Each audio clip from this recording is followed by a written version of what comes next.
Thousands of people passed by this man every day on the streets of Chicago. He played violin. They threw a few dollars into his hat. No one knew he was a Juilliard graduate. Elias Rivers thought he was taking his violin out to the street for the last time. His money had run out. Hope was exhausted. But the piece he played that day would captivate the most important listener of his life. And everything would change. Music producer Adrian Cross had only gone out to get coffee that morning. But when he heard the melody coming from the street, he froze. This sound was of a quality that could be played at Carnegie Hall. So what was the musician doing on the street? Welcome to Stories of Black Lives. If you want to see more stories like this, please hit that subscribe button. And don't forget to like this video. It was a cold morning in November in Chicago. The thermometer showed 5 degrees below zero. The wind was bringing sharp cold from Lake Michigan toward the city. On Michigan Avenue in the heart of the city, people were rushing to work bundled in thick coats, steam from the coffee in their hands creating white clouds on their faces. Everyone was in a hurry. No one wanted to stop. Elias Rivers' hands were trembling as he took his old violin out of his bag. Not from cold, but from anxiety. This morning was different because this was probably the last performance. He only had $3 left in his pocket. He needed $50 to pay his rent. The landlord had given his final warning. Either you find the money or you get out. Elias was 36 years old, tall and thin. He once had strong shoulders, but the hardships of recent years had worn him down. His hair had started to gray early, disheveled. His beard was a few days old because he didn't have money to shave. His clothes were clean but patched. His shoes were so worn that he could feel the cold ground through his soles. But when he took his violin in his hands, he became a completely different person. It was as if his old identity was returning. Most people who saw the violin wouldn't understand its value. This wasn't an ordinary instrument. It was inherited from his grandfather, a German-made instrument from the 1920s. It wasn't any Stradivarius, but the sound quality was perfect. Elias had studied at Juilliard with this violin, had performed on countless stages. He took his place at the corner, placed the open violin case at his feet. Inside were a few coins, left over from last evening. He warmed his fingers by blowing on them, closed his eyes, and began to play. The first piece he chose was Bach's Air on the G string. He had first learned this piece at 13, with his mother's piano accompaniment. How different his life was back then. In a middle-class family, with supportive parents, with unlimited dreams. Now he was playing on a cold street corner to make ends meet. When the first notes rose into the air, a few people turned their heads. Then more. Seeing musicians on Chicago streets was common, but what Elias played was different. His technique was flawless, his interpretation emotional. People began to stop and listen with hesitation. An elderly Italian man stopped, tears gathering in his eyes. "Mio nonno," he murmured. "My grandfather used to play like this too." He left a $20 bill in the violin case. A young couple stopped. The woman was pregnant. Her husband had his arm protectively around her. The music enchanted them. "This is for our baby," the woman said, leaving $10. A businessman interrupted his phone call, listened to the violin. Then he threw the $50 he took out of his wallet into the case. "Thank you," he said. "I really needed something this beautiful today." Elias' eyes had filled up, but he continued to play. These people were listening not just to his music, but to his soul. A block away, Adrian Cross was coming out of the coffee shop in his luxury felt coat and Italian shoes. He had a large latte in his hand, the studio appointments of the day on his mind. As a Grammy-winning producer, his agenda was always busy. Today he had meetings with 3 different artists, 2 recording sessions, and an important label meeting in the evening. Adrian was 52 years old. He had been doing this job for 30 years. He was one of the names with golden ears in the music world. He had discovered dozens of stars from Shania Twain to Alicia Keys. But something had changed in recent years. The music industry had become too commercial. Finding real talent had become difficult. That morning as he walked, his head was full. Streaming numbers, social media followers, marketing strategies. Music seemed to have taken a back seat. Just then he heard it. A violin sound coming from afar. Adrian raised his head, looked in the direction of the sound. At first he didn't pay attention. Street musicians were everywhere in Chicago. He was used to most of them. Usually they played pop songs for tourists, collected a few dollars. But this was different. Adrian came from a musician father. He had grown up with classical music in his childhood, received conservatory education. He knew what professional-level music meant, and the sound he was hearing now was at professional level. Technical perfection, emotional depth, tone quality. It was as if it had come out of Lincoln Center and been placed on the street. He forgot his coffee, walked slowly toward the sound. With each step the sound became clearer. This wasn't just playing beautifully. This was art. When he turned the street corner he saw a man in his 30s, worn-looking but playing the violin as if it were an extension of his body. A small crowd had gathered around him, enchanted. Elias had moved on to Paganini's Caprice No. 24 at that moment. This piece was one of the most difficult violin works in the world, a composition that even conservatory students struggled with. Technically extremely challenging. Fast runs, double stops, harmonics, pizzicatos. Only virtuosos could play it. But Elias was playing it as if he were breathing. His fingers were moving so fast on the strings that it was hard to watch. But what was impressive wasn't just technical. He was adding emotion to every note. It was as if he was telling his life story. As Adrian approached, his ears opened even more. This technique could only come with years of training. Finger positions, bow technique, vibrato. Everything was perfect. But would you expect such a performance from a street musician? He observed the other people in the crowd. No one was just passing by. Everyone was enchanted. A university student had opened her phone and was recording. An elderly couple was listening hand in hand. A little girl was clinging to her mother's skirt, her eyes wide open. When the piece ended, the crowd exploded. Applause rose. Money rained into the violin case. Adrian had never seen such a lively street performance. Elias bowed humbly, thanked them. But in his eyes there wasn't just gratitude. There was also deep fatigue. It was as if every performance gave him energy while also consuming him. "Excuse me," Adrian said, approaching. His voice was respectful but curious. "This was magnificent. Where did you learn?" Elias looked at him. A middle-aged, well-dressed, serious-looking man. There was genuine interest on his face, not tourist curiosity. He seemed to really know. "Thank you," Elias said quietly. His voice was slightly hoarse, from cold and not talking much. "I just play." "No, this isn't just playing." Adrian's voice was determined. "Being able to interpret Paganini this way requires years of training. Are you a conservatory graduate?" This question pierced Elias' heart like a dagger. For years no one had asked him this question. Most people saw him only as a street musician. Elias hesitated. He didn't know how to answer this question. Telling the truth meant opening his past, sharing disappointments. "Long ago, yes. I studied at Juilliard." Adrian's eyes widened. His coffee stopped in his hand. "Juilliard? Are you serious?" "Yes. But this was long ago." "How long ago?" 10 years. Adrian put his coffee aside. This information shocked him. Juilliard was the most prestigious music school in the world. Just being accepted there was a great achievement. Graduating was. "What's your name?" "Elias Rivers." "I'm Adrian Cross. I'm a music producer." Elias' eyebrows furrowed. This name sounded familiar. It was a name he had heard in the music world. "From Cross Productions?" "Yes." "Do you know me?" "I had heard your name. Aren't you a Grammy-winning producer?"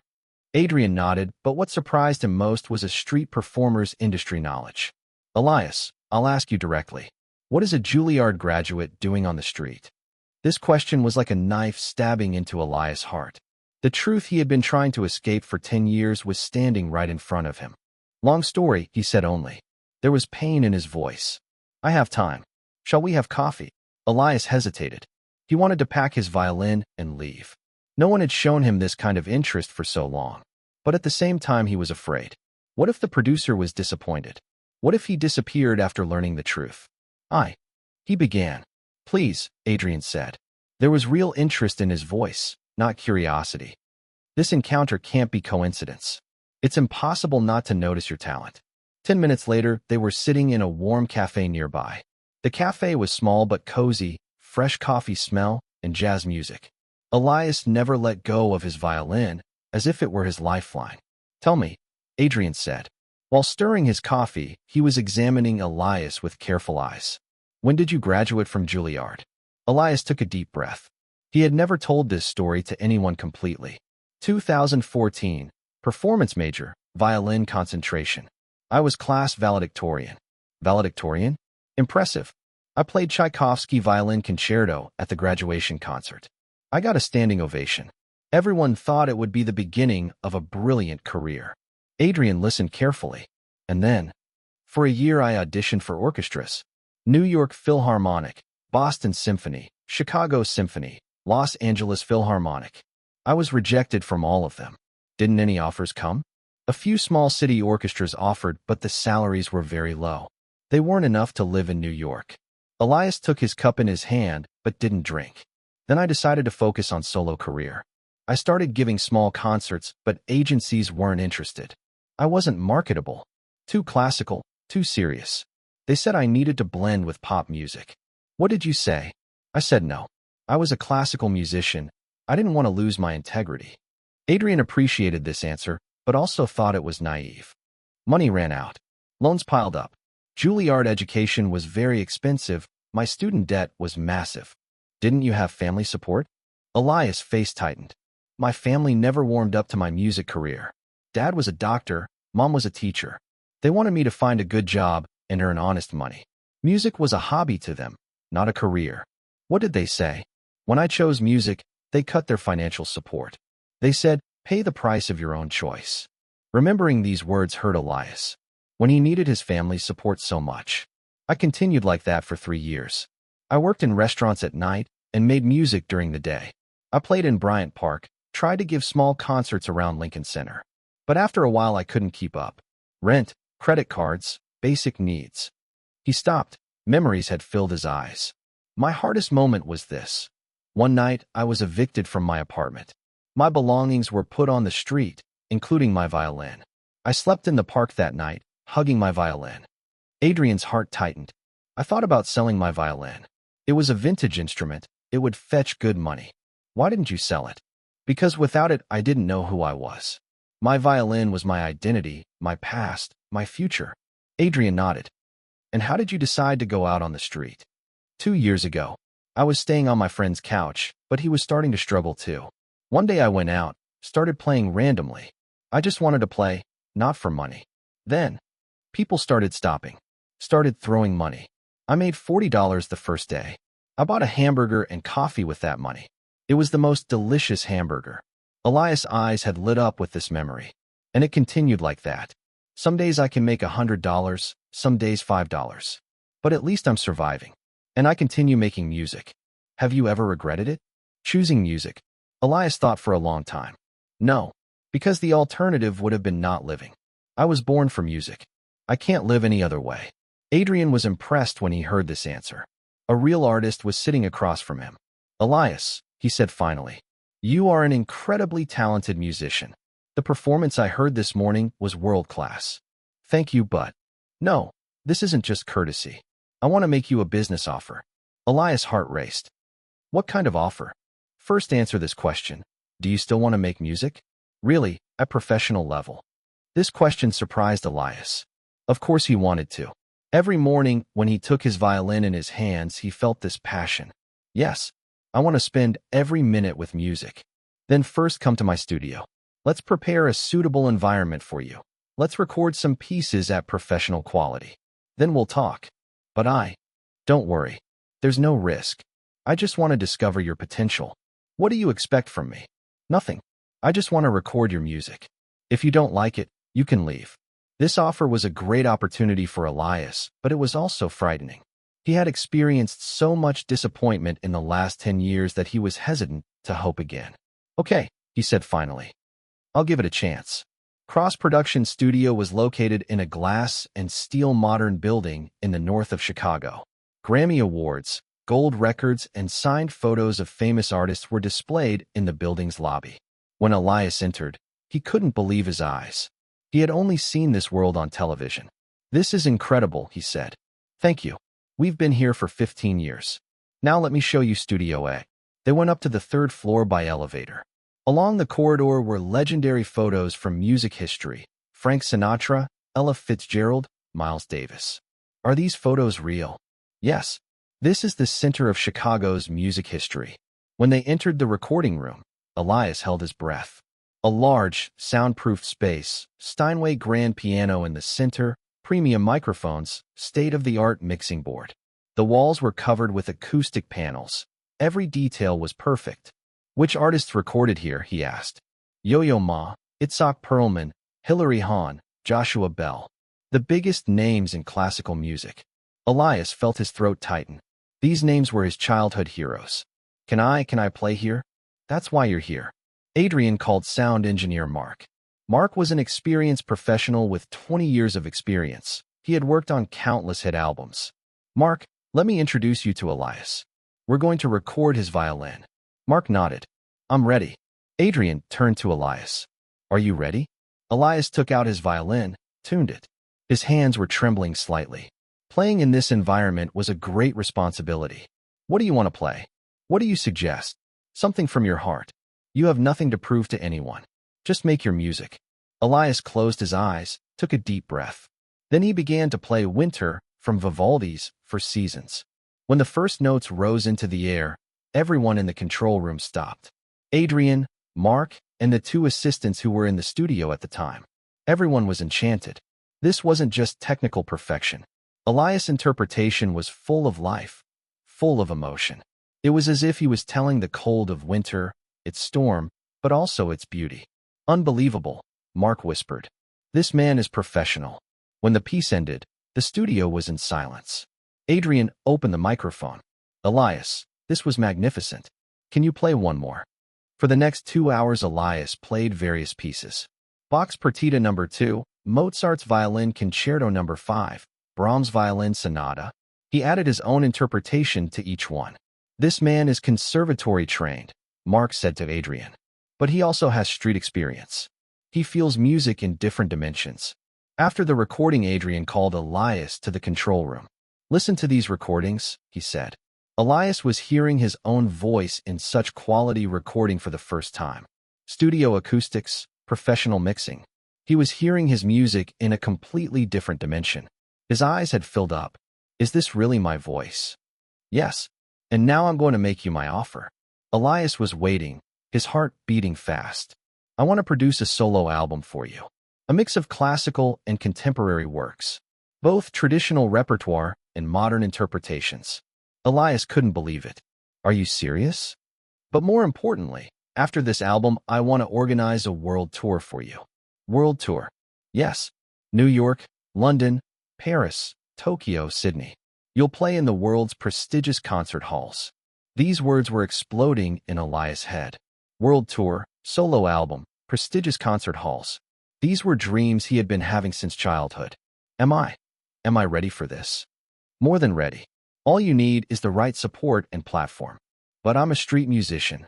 No, Adrian said with a definitive voice. You are a world-class violinist. Circumstances had pushed you to the street, that's all. This offer was beyond Elias' dreams. But it was also frightening. Can you give me time to think? Of course. But don't wait too long. This opportunity doesn't come every day. And I believe in your talent. That evening when Elias returned to his small room, he couldn't sleep. The room was really small. A bed, a table, a chair. The walls were bare. Only an old Juilliard diploma hung frameless. Adrian's offer wouldn't leave his mind. World tour, solo album, prestigious concert halls. Could these be real? But at the same time he was afraid. What if he couldn't succeed? What if he was disappointed again? What if this time, when he fell, he could never get up? He took his violin in his hand, sat near the window. Outside, Chicago's night lights were sparkling. He quietly played Pachelbel's Canon. Music gave him peace. It always had. In good times and bad times. When morning came, he had made his decision. He called Adrian. I accept the offer. Great. When can we start? Whenever you want. Come to the studio tomorrow. Let's plan our musical journey. The next 6 months were the most intense period of Elias' life. He spent hours in the studio every day. Adrian had become not only a producer, but also a mentor to him. They chose repertoire for the album, classical masterpieces from Bach to Brahms, as well as new works from contemporary composers. Elias interpreted each piece with his own style, adding emotional depth fed by his experiences. There's a story in your music, Adrian would say during recording sessions. People feel this. The hardships you've experienced, frustrations, hopes. They all live in your notes. The album was released with the title From the Street to the Stars. The cover photo showed Elias with his violin, Chicago skyline behind him. A symbolic image, from street to stars. It reached the top of Billboard classical music charts in the first week. Music critics wrote praise-filled articles. Elias Rivers' interpretation is one of the rare examples that combines technical perfection with emotional depth. Every note carries a lived story. This album reminds us of the power of classical music again. Rivers' violin doesn't just play, it speaks. This voice coming from the street is pushing the ceilings of concert halls. The success reached unexpected dimensions. The album affected not only classical music listeners, but also wide audiences. It received millions of listens on Spotify. YouTube videos went viral. The young generation also began to discover classical music. But the real surprise was world tour demands. Concert halls started competing for booking. Carnegie Hall, Royal Opera House, Sydney Opera House. All wanted to see Elias on their stage. "Are you ready?" Adrian asked one day. "The first concert is at Lincoln Center." Elias' heart raced. Lincoln Center was one of the world's most prestigious concert halls. He had been dreaming of playing here since childhood. "I think I'm ready. But I'm scared. This is normal. Even the greatest artists experience stage fright. I'll give you a secret. Fear means adrenaline. Adrenaline means better performance." When the first concert night came, Elias was waiting backstage. He was wearing a tuxedo, violin in his hand, heart pounding. He could hear the hall filling up. 3,000 people had come to listen to him. Backstage, they had done a complete dress rehearsal. Adrian had planned everything detail by detail: stage lights, sound system, piano tuning, even Elias' moment of entering the stage. "How do you feel?" Adrian asked. "I'm scared but also excited." "What if they don't like it?" "They will, because you play music from the heart. People immediately sense what's fake and what's real too." When the moment came to go on stage, Elias took a deep breath. From behind the curtain, he looked at the audience hall. The seats were full. People were waiting expectantly. "Ladies and gentlemen, Elias Rivers." The curtain opened. He stepped onto the stage under the spotlight. The audience's applause welcomed him. At that moment, all his fears flew away. He took his place with piano accompaniment, brought his violin to shoulder position. The hall's acoustics were perfect. Every sound echoed with crystal clarity. His first piece was Spring from Vivaldi's Four Seasons. When he played the first notes, the hall fell silent. Then music enveloped the entire hall. Elias forgot where he was. There was only music, only melody, only emotion. His violin was like an extension of his body. Every note came from his heart, telling everything he had lived through. When the first piece ended, the hall stood up. Applause continued for minutes. Elias felt his eyes fill up. This was the moment he had been waiting for 10 years. This was just the beginning. The program continued. Bach, Mozart, Paganini. He interpreted each piece with different emotional intensity. The audience was hypnotized. As finale, he played a piece he had arranged himself, Streets of Dreams. This work was an original composition that told his own story. The hardship of streets, the power of hope, the healing effect of music. When the concert ended, half the hall was crying. Standing ovation lasted 5 minutes. Elias had to come on stage 4 times.